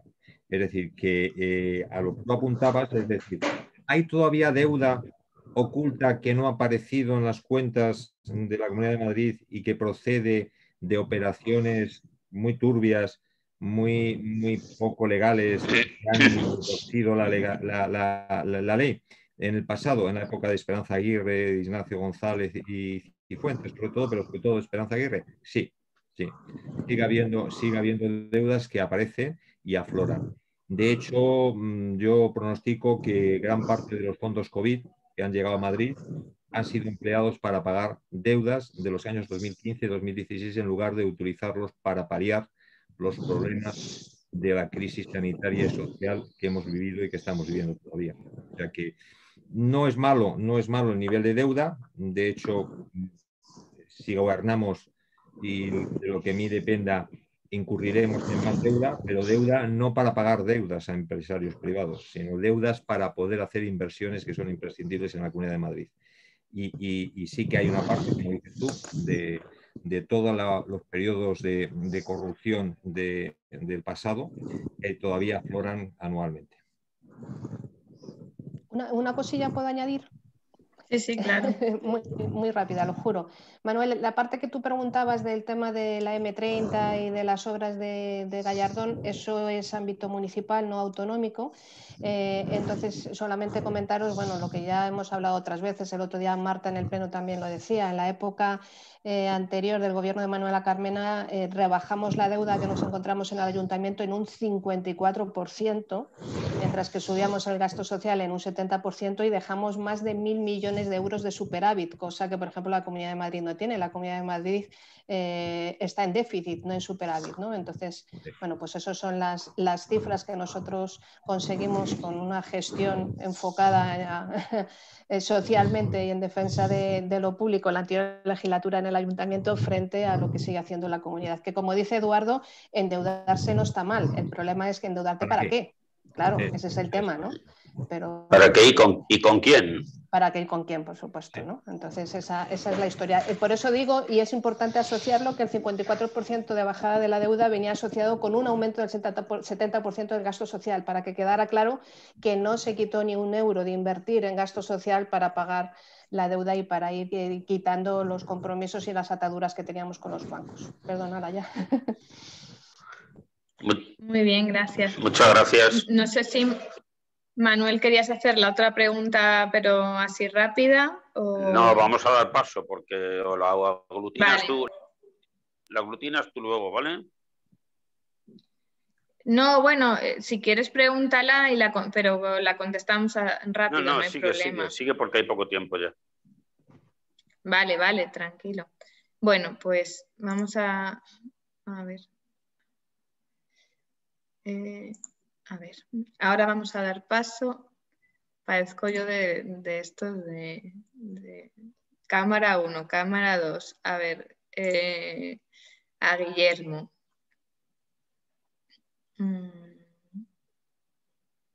Aquí.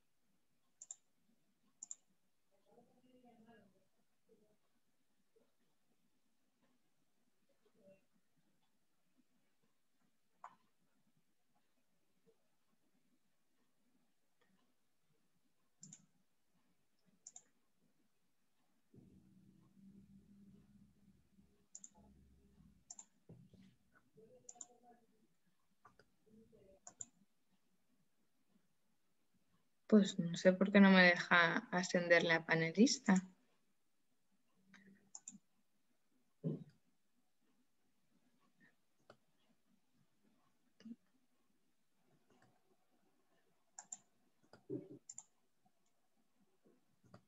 Guillermo.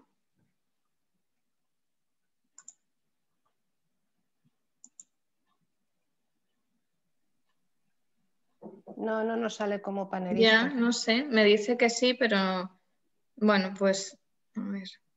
Un segundo.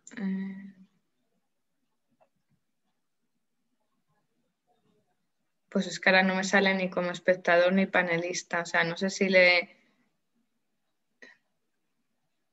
Bueno, pues Bueno, mira, voy a... A lo mejor se ha caído. Si vuelve a intentar entrar, dejamos si queréis su pregunta para el final, por si vuelve a entrar, que yo no tengo ningún problema. Me la he leído aquí, ¿eh? O sea, que estoy preparada. Sí, no, pero bueno, ya que podemos, si es todo tan frío, pues intentar en lo que se pueda. Vamos a dejarla si queréis para más adelante, a ver si consigue volver a conectarse otra vez, ¿vale? Que cada uno pregunte su... Vale, pues voy a ver, Marta.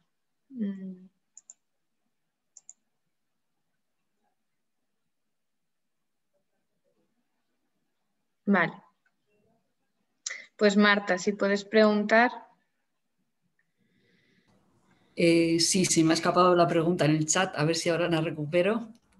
Sí, nada, era en relación a la intervención de Javier, que, bueno, pues agradeceros a todos las intervenciones y en relación a la presentación que hacías, pues son estupendas todas las propuestas, la ampliación de servicios, son todos fundamentales. Sí, un poco que nos comentaras, pues yo creo que hay algo ahí transversal en todo el programa, pero que en tu intervención igual no lo has así especificado concretamente. Y es un poco la reorientación, si se contempla de una manera concreta, la reorientación del modelo de atención primaria hacia una salud más comunitaria, ¿no? Algo más transversal que no tiene nada que ver con lo que has comentado, que por supuesto lo contempla, pero eso de alguna manera lo trasvasa.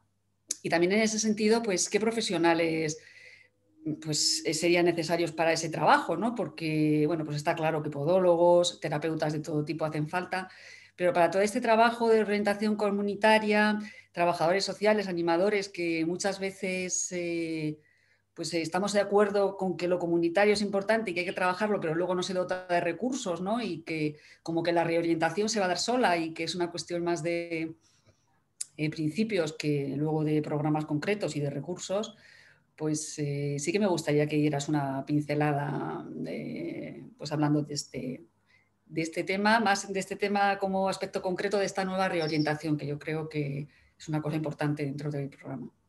Ya está. Sí, pues nada, muchas gracias, Marta. Sí, a este respecto, por un lado, en la parte, en la parte más, digamos, del bloque de atención primaria, sí que se habla de la orientación comunitaria, de los servicios de atención primaria, principalmente desde la perspectiva, además, de que es como dentro de los 5 valores clásicos de la atención primaria, la orientación comunitaria de los servicios de salud es siempre como la pata coja, ¿no?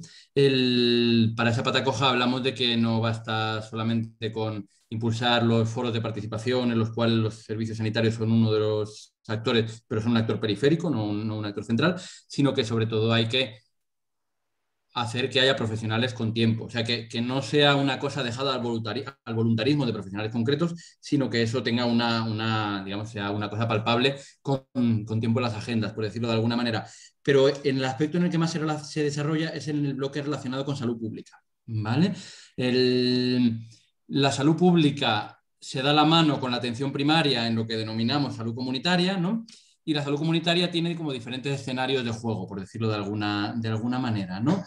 Uno de los escenarios de juego sería aquel en el cual los servicios dependientes de la comunidad autónoma, que en el marco sanitario serían los centros de salud, de atención primaria, se dan la mano con aquellas competencias que en el ámbito municipal se relacionan con la salud pública, especialmente con todo lo relacionado con las actividades de promoción, ¿no?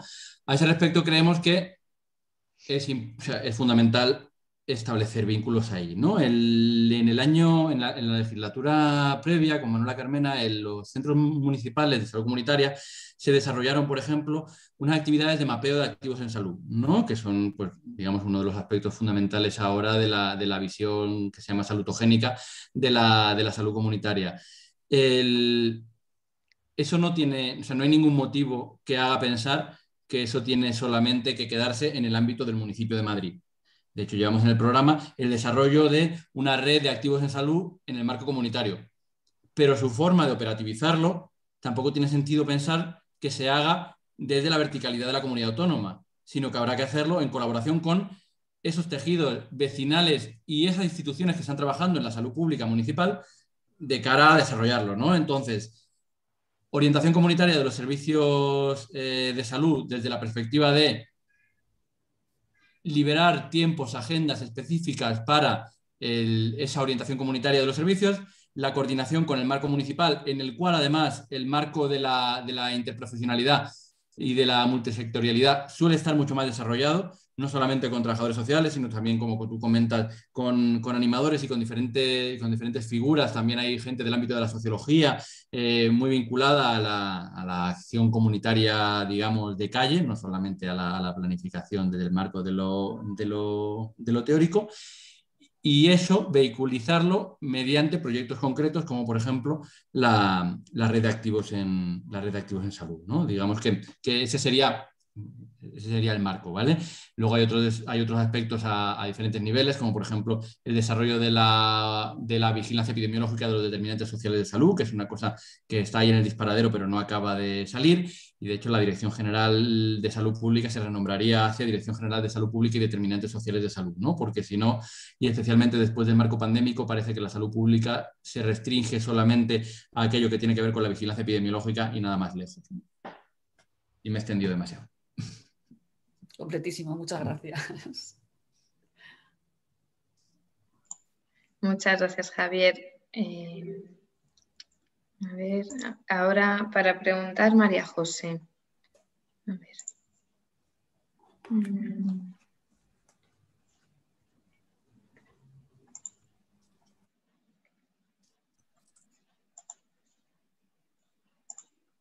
Esto es para Javier también, ¿no? A ver. Sí.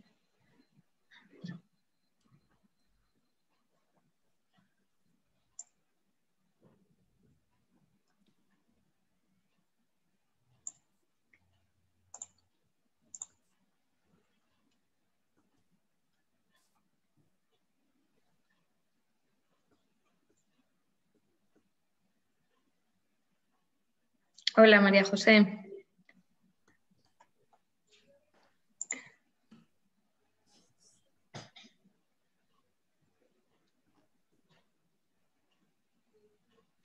Hola. Hola. Ya está, ya puedes preguntarte, tienes que desactivar el micrófono, o sea, activarlo, vamos. Ahora, ¿no? Sí. No, bueno, hola a todos y muchas gracias. No tengo muy claro si la pregunta que he hecho es a nivel estatal o a nivel de la comunidad, pero en realidad a mí me gustaría saber si en algún momento se ha planteado, se ha pensado sobre la financiación total de todos los medicamentos para los enfermos crónicos. Bueno, aquí hay, por un lado, No la financiación de medicamentos que están financiados pero que tienen un copago, ¿no? O sea, o la financiación de medicamentos que están fuera del sistema. La financiación de medicamentos que está fuera del sistema, eso es un ámbito totalísimamente estatal.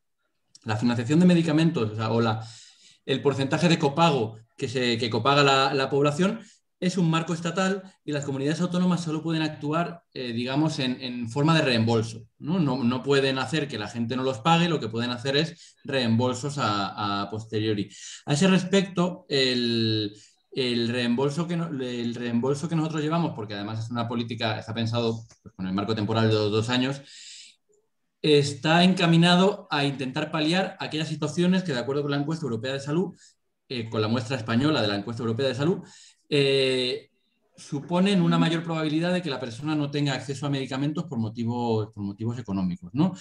Entonces, eso supondría, por un lado, incrementar, o sea, subir un poquito el intervalo de las rentas que estarían exentas de copago hasta los 18.000 euros y, por otro lado, aplicar topes de copago en población activa, ¿no?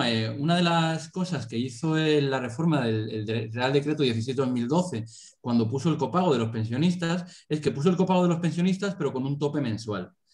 Ese tope mensual, que no existe en la población activa, hace que si tú tienes 64 años y un salario de mierda, pero tienes múltiples enfermedades, estás polimedicado, no vaya a tener ningún tope en el que pagar a lo largo de tu vida con el mes a mes en el pago de medicamentos. Sin embargo, si tú ya eres pensionista, independientemente de la pensión que tengas, vas a tener un tope que será mayor o menor dependiendo de la renta, ¿no? Entonces, nosotros sí que hablamos de reembolsar en función de la imposición de topes en población activa. El horizonte ideal a largo plazo ha de ser el de la eliminación del copago en otros grupos, por ejemplo, el de personas con tratamientos crónicos, especialmente con rentas inferiores a 18.000 euros, con rentas inferiores a 24.000 euros. Sí, en efecto, el horizonte temporal debería ser el de caminar hacia allá en pos del acceso a los medicamentos. Pero el primer paso que establecemos es ese, el de elevar el tope de aportación, o sea, que las rentas menores de 18.000 euros se les reembolse el copago que hagan, y por otro lado poner un tope en la población activa para que no tengan esa carga, digamos. Muchas gracias. Gracias. Bien.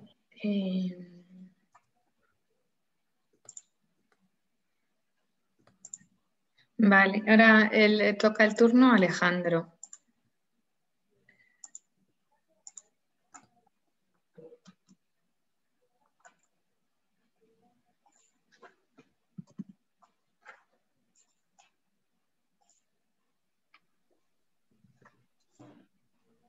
Alejandro.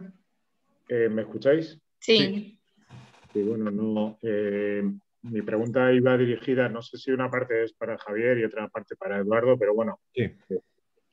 Vamos a ver. Si el otro día hablando, incluso escuchando a Mónica, decir si hubiera buena gestión y no hubiera corrupción, podríamos abordar una mejora sustancial de los servicios públicos actuales y sobre todo, por ejemplo, he escuchado en algún otro, he leído que incluso se podría abordar todos los ciclos de enseñanza pública, incluso incluido la universidad, que fuera gratuita, ¿no? Para todos los... no sé si ahí habría que poner escalones de renta o no. Y, por ejemplo, una gran demanda y un gran gasto de familias, sobre todo porque al final afecta a todo el mundo, sería cubrir todos los tratamientos bucodentales que en estos momentos no están acogidos al sistema público de salud. La pregunta es, ¿generamos la Comunidad de Madrid con esa buena gestión y sin corrupción generaría suficientes recursos para abordar estas políticas públicas más ambiciosas? Esa era mi pregunta. Muchas gracias y gracias a los tres porque habéis estado espléndidos. Javier, ¿voy? Vale, Alejandro, efectivamente tenemos la presunción basada en indicios muy robustos de que el nivel de corrupción, 2 puntos, sobreprecios, pagos indebidos, pagos a empresas por servicios no prestados, pagos en B, y todo esa proliferación de conductas que bordean la ley y que incluso la incumplen y que podemos llamar corrupción, es muy alto en la Comunidad de Madrid. Pensamos, dice, ¿pero cuánto de alto? Pues como por definición cuando se habla de corrupción o de economía sumergida, es sumergida, es opaca, es oscura y no hay un registro contable de cuánto se paga de más. Por lo tanto, lo del despilfarro existe, sabemos que es de relevantes cantidades y podemos hacer estimaciones. Y las estimaciones más prudentes es que si hay un 10% de sobrecostes indebidos, sea por corrupción, por pagos por servicios no prestados o por precios elevadísimos. Imagínate que por un sistema que vale en el mercado 100 se pagan 140, pues tiene un sobreprecio de un 40%. Bueno, pues suponiendo que hay un 10% de sobreprecio, que es muy prudente, calculamos que sobre 22.000 millones, descontando lo que son salarios, que son alrededor de unos 11.000, 12.000 millones, el resto son compras y otro tipo de servicios y consumos de la Comunidad de Madrid. Si le aplicamos a eso un 10%, estamos hablando de que podríamos probablemente reducir y que apareciesen recursos por unos 700, 800 millones. Eso referido a cuánto puede dar de sí el reducir la corrupción en la Comunidad de Madrid. Yo puedo estimar que en torno, pues eso, de unos 600, 800 millones estarían disponibles para poder financiar otro tipo de políticas, entre las que tú apuntas. ¿Cuánto costaría hacer gratuito todo el ciclo de enseñanza universitaria? No lo hemos calculado. Se puede calcular, pero no lo hemos calculado. Y en el tema de la cobertura bucodental, pues es probable que haya estimaciones, pero vamos, yo no las conozco. Ahora, creo que probablemente con el tema de reducir la corrupción y el despilfarro que hay en la Comunidad de Madrid, a niveles más o menos promedio de lo que existen en otras comunidades autónomas, sí quedaría para 700 o 800 millones. De todas formas, uno de los problemas que tiene la Comunidad de Madrid es que tiene una capacidad de recaudación tributaria muy mermada. Antes, cuando estaba hablando de economía, no he hablado de cómo vamos a financiar eso. Lo vamos a financiar, lógicamente, con alguna reforma fiscal que vamos a hacer al 1% de los más ricos de la Comunidad de Madrid, y también con financiación europea y también con el recurso a deuda, porque no hay que tener miedo a la deuda, siempre que la deuda se utilice para hacer inversiones que generan retornos sociales, ambientales o económicos, ¿no? Entonces, ¿cómo podemos reducir la corrupción? Y ya me extiendo un poquitín más. Llevamos en el programa la puesta en marcha de una agencia de lucha contra la corrupción y el fraude, que es la transposición de una directiva comunitaria de protección a los denunciantes de corrupción. No solamente lo llevamos en el programa, sino que hemos presentado un proyecto de ley articulado desde el preámbulo hasta el último y disposición adicional. Lo hemos registrado en el mes de febrero. Lo que ocurrió es que no dio tiempo a tramitarse legalmente porque, como sabéis, se disolvió la Asamblea. Esa agencia sería una agencia que no dependería del Gobierno, dependería de la Asamblea Parlamentaria y tendría autonomía e independencia y recursos humanos para poder investigar denuncias de corrupción o otro tipo de sospechas.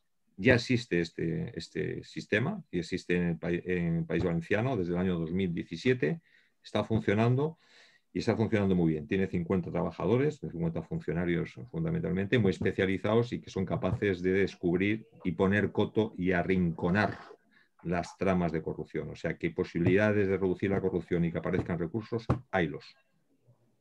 Muy bien, muchas gracias. Bueno, nos quedan 2 preguntas.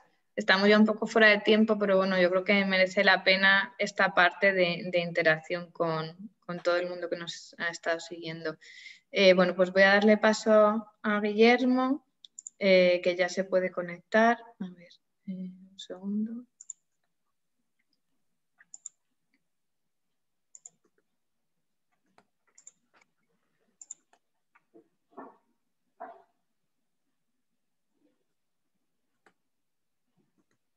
Muy bien, Guillermo, pues cuando quieras te desconectas el audio, o sea, te conectas el audio, perdón, y preguntas. Hola, me oís ahora, ¿verdad? Sí. Vale. Bueno, un poco mi pregunta iba dirigida a Esther, iba un poco en la línea de, bueno, leyendo el programa hay propuestas sobre vehículo verde, ayudas para adquisición para vehículo verde. Dicho vehículo verde va siempre enfocado hacia vehículos eléctricos. El vehículo eléctrico cada vez se está viendo más que en sí es un medio de transporte que puede ser verde, pero plantea ciertos problemas, por ejemplo, a la hora de las recargas. Si intentas montar una gasolinera eléctrica, el tirón de kilovatios que necesitas y la potencia que tienes que distribuir es brutal. Y a día de hoy la tecnología quizás no está muy desarrollada para eso. Entonces, se están viendo otras vías como es el vehículo de hidrógeno, que está poco explorada. Aquí en España, en Madrid, yo creo que solo hay una gasolinera de hidrógeno. Entonces, creo que es una propuesta distinta, diferenciadora y que se desmarca del resto de propuestas que van más hacia el tema del vehículo eléctrico y bueno, sí, está bien el vehículo eléctrico, pero realmente es lo que proponen todos y se está viendo que esto va a tener un horizonte. El vehículo eléctrico tiene un horizonte. Entonces, un poco mi propuesta era, o mi pregunta era, si no se ha contemplado o hay algo que pueda hacer referencia al tema de vehículo de hidrógeno. Bueno, un poco por ahí. Muchas gracias a los 3. A los cuatro, también a ti, Victoria. Claro. Pues muchas gracias, Guillermo, por la pregunta. Lo primero, que te hemos perdido ahí un momento y hemos entrado un poco en pánico. Sí, que se fue la luz. O sea, nada, se fue la luz. Entré yo más en pánico. Ya está, sí, supongo. ¿Ves? Ya. Lo eléctrico. Si fuera de hidrógeno en mi casa... Ya estás de vuelta. Bueno, primero, contarte exactamente lo que recoge el programa y luego avanzar un poquito más, ¿no? Te digo... hay varios puntos referidos al tema de la subvención al vehículo eléctrico o a otro tipo de combustibles, ¿no? Hablamos, por ejemplo, de poner en marcha un plan de transición de la flota pública regional, ¿vale? A vehículos propulsados por sistemas eléctricos, pero añadimos también y nuevas tecnologías o combustibles alternativos más eficientes, ¿vale? Es decir, no se está cerrando la posibilidad a otros combustibles. Es verdad lo que dices, que el tema del hidrógeno todavía no está muy desarrollado y todavía no es tan común como el tema, como el acceso al coche eléctrico, pero en cualquier caso estamos hablando de flota pública regional, es decir, luego hablamos en concreto también de líneas de ayudas para la electrificación de vehículos dirigidos principalmente a pymes y autónomos, que son los que más kilómetros realizan. ¿Y por qué quiero hacer especial hincapié en esto? Porque sobre todo un poco al hilo de lo que comentaba al principio, lo que estamos apostando es por un modelo distinto de ciudad, que no puede pasar exclusivamente por un cambio de tecnología, aunque evidentemente esa sea, digamos, una fase intermedia que tengamos que explorar y trabajar, sino que estamos hablando de que el reparto del espacio público sea distinto. ¿Vale? Es decir, el vehículo eléctrico, el vehículo de hidrógeno va a seguir ocupando espacio público que, como os decía en la primera parte de la intervención, el 80% del espacio público está ocupado por el vehículo privado cuando solo supone un 30% de la movilidad en la ciudad. Es decir, tenemos que cambiar esos términos en los que relacionamos la movilidad en la ciudad. Por eso insistimos que aunque el cambio tecnológico es, digamos, una fase, por decirlo así, pero el objetivo final no puede ser quedarnos exclusivamente en un cambio tecnológico. Hay que ir más allá. Hay que ir a un cambio de modelo en el que el vehículo privado desaparezca de la escena pública todo lo que se pueda para que lo recuperen las personas, porque se nos ha sido robado, ¿no? Y esa es la línea en la que queremos seguir trabajando, ¿vale? Y ese es un poquito el futuro y el horizonte que se está explorando, y por eso se hace especial hincapié también con la bicicleta. Se ponen también ayudas para la compra y electrificación de bicicletas y para la producción, ¿vale? O sea que es importante, ¿no? el buscar métodos alternativos de movilidad que sean sostenibles y que encima no supongan una utilización del espacio público tan brutal como puede ser el del vehículo privado. Gracias, Esther. Muy bien, pues muchas gracias, Esther y Guillermo. Y ya la última pregunta de Ana.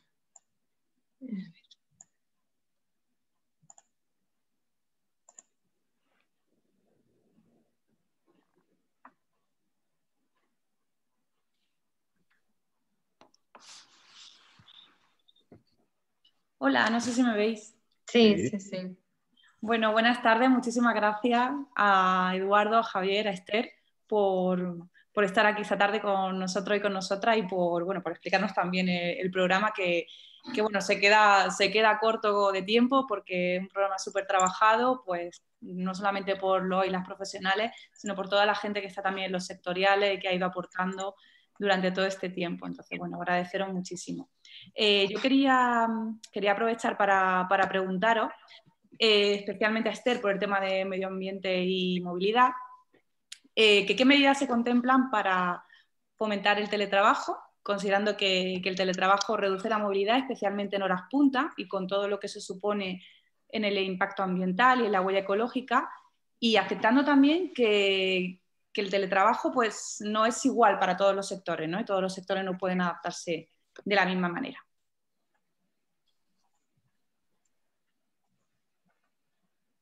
Esther, ¿contestas tú? Sí. Yo o Eduardo, porque Eduardo es economía y empleo, lo que llevas es un poco todo, ¿no, Edu? Sí, Ana, es que tú misma, o sea, las medidas que llevamos es el fomento del teletrabajo, pero justamente con el condicionante que tú has expuesto, es decir, el panorama de las actividades laborales es muy diverso, tanto como empresas y sectores. Y por lo tanto tenemos que remitir inexcusablemente a un proceso de negociación colectiva en donde efectivamente se articule esas posibilidades. Sí que planteamos el fomento y consideramos, lo que pasa que esto tendría, todavía no hemos incorporado al programa la posibilidad de que se abriese una línea de financiación para estimular que las empresas facilitasen equipamientos y sistemas de organización laboral que estimulasen el teletrabajo. Lo que ocurre es que, como tal, el teletrabajo supone una reorganización empresarial y laboral prácticamente de todas las tareas. Entonces, lo más que podemos hacer, en este caso desde la Administración Autonómica, es poner en marcha una línea de financiación, igual que se puede financiar experiencias piloto en reducción de la jornada a 32 horas. Nosotros planteamos la incorporación de una línea de financiación para pymes, en medianas empresas, hasta 25 trabajadores, básicamente, empresas que tengan hasta 25 trabajadores, y eso supone aproximadamente tener 2 millones de facturación.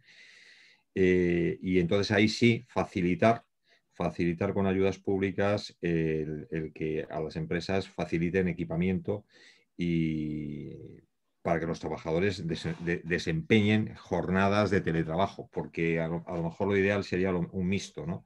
Pero el mixto de presencial, teletrabajo según los días, con lo cual podríamos reducir los flujos de movilidad bastante, y en horas punta, como depende de cada empresa. O sea, que ahí va a ser muy difícil que desde la administración, sea autonómica o estatal, lo que sí que podemos es facilitar recursos para que ese tipo de cosas ocurran.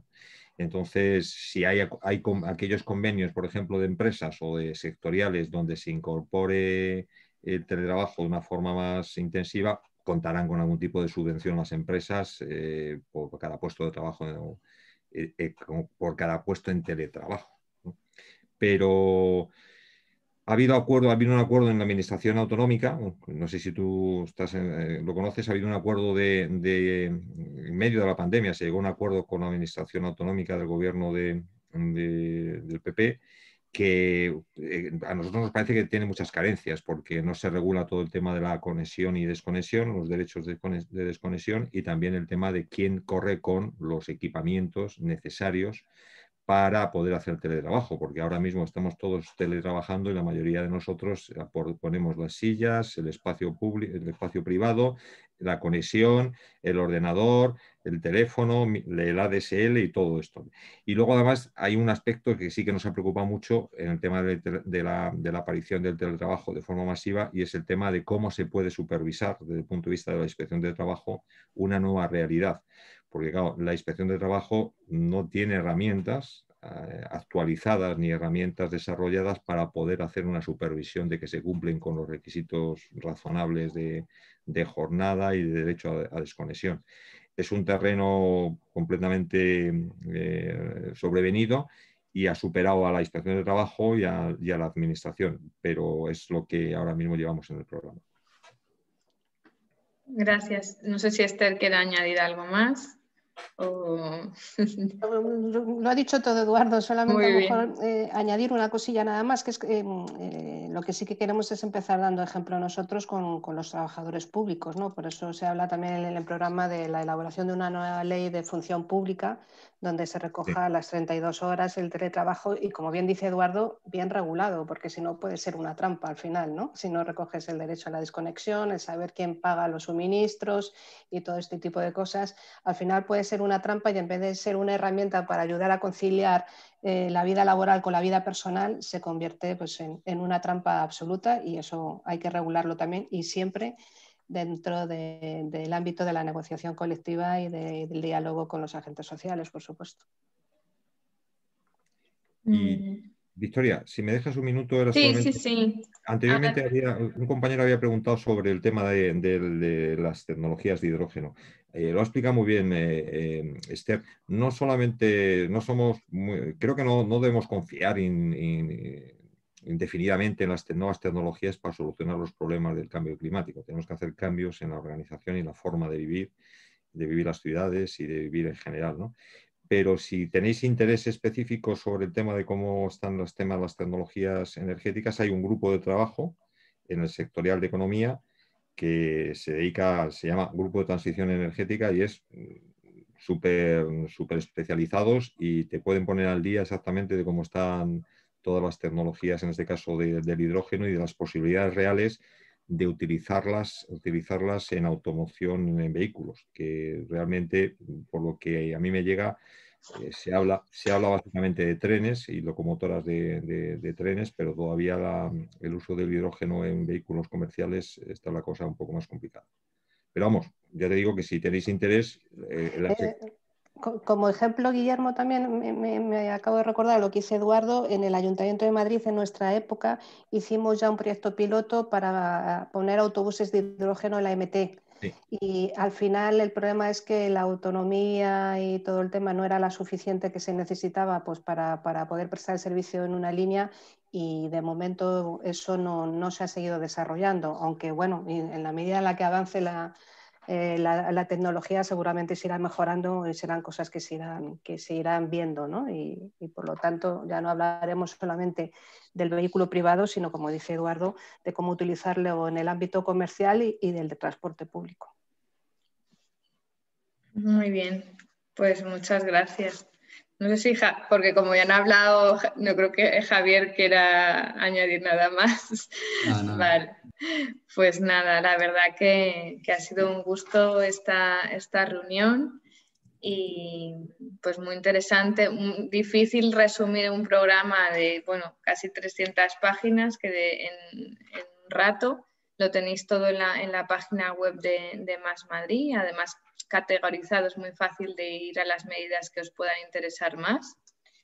Y bueno, yo creo que tenemos un proyectazo y lo más importante es gobernar para poderlo llevar a cabo. Y por supuesto os pedimos que nos apoyéis y que movilicéis en la medida de vuestras posibilidades a vuestros conocidos, a vuestros amigos, para que no dejen de ir a votar, y porque ahí va a estar también la clave de quién gobierna en la Comunidad de Madrid.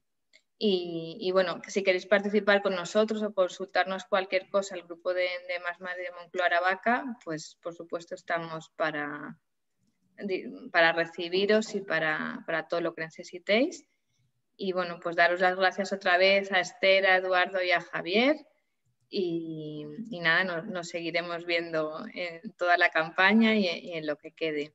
Bueno, y a todas las personas que nos han visto y preguntado y participado. Muy bien, pues nada más. Muchas gracias a todos. Gracias. Mucho ánimo. Hasta luego. Hasta luego, chao. Nos vemos en un rato en el debate de Mónica. Ah, sí. Chao.